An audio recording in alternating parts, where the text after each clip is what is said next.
Hello everyone. तर आज तुमच्यासोबत शेअर करते सोया पनीरची रेसिपी. तर बघू शकता हे पनीर खूप परफेक्ट बनलेलं आहे आणि फक्त सोयाबीनपासून बनवलेलं आहे.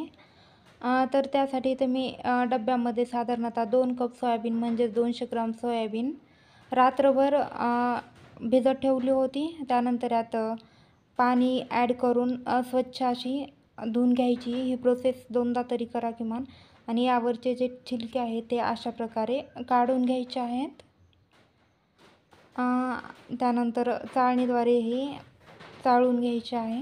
जे पण छिलके वगैरे निघालेले आहेत ते यात पडलेले आहेत आणि सोयाबीन मी अशा प्रकारे वेचून घेते.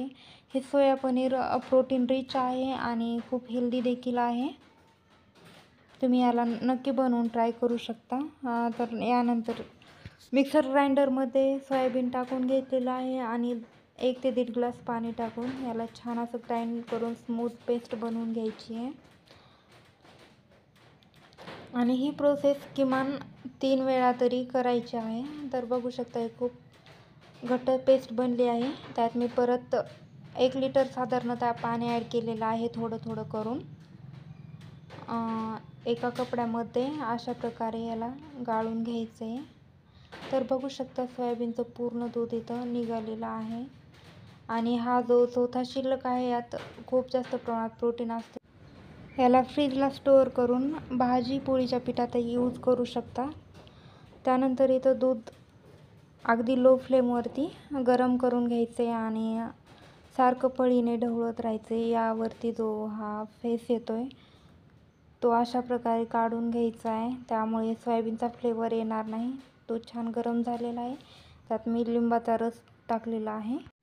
2 मोठे चमचे लिंबाचा रस ॲड केलेला आहे. तर दूध छान अशा प्रकारे फुटलेलं आहे. याचं टेक्स्चर बघू शकता. त्यानंतर एका पातेल्यात कपड्याद्वारे हे मिश्रण गाळून घ्यायचे.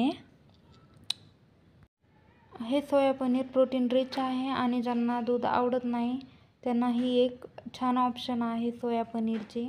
मार्केटमधनं घ्यायला गेलं तर सोया पनीर खूप महाग भेटतं, पण घरीच आपण खूप सारं पनीर बनवू शकतो. साधारण फक्त 2 कप सोयाबीनपासून एवढं पनीर बनवलेलं आहे मी. अशा प्रकारे हे पूर्ण पाणी काढून घ्यायचं आहे आणि 1 तास याच्यावरती ओझं ठेवलेलं आहे मी. आणि 1 तासानंतर बघू शकता तर पनीर बनवून रेडी आहे. यात जे पण एक्स्ट्रा पाणी होतं ते निघून गेलेलं आहे. त्यानंतर चाकूच्या साहाय्याने कट करून याचे छोटे छोटे पीसेस बनवायचे. तर हे पनीर खूप हेल्दी आहे आणि याला व्हीगन पनीर देखील म्हटलं जातं आणि याची भाजी देखील खूप छान होते. तर तुम्ही पण एकदा हे पनीर नक्की ट्राय करून बघा. Please like, share and subscribe. Thanks for watching.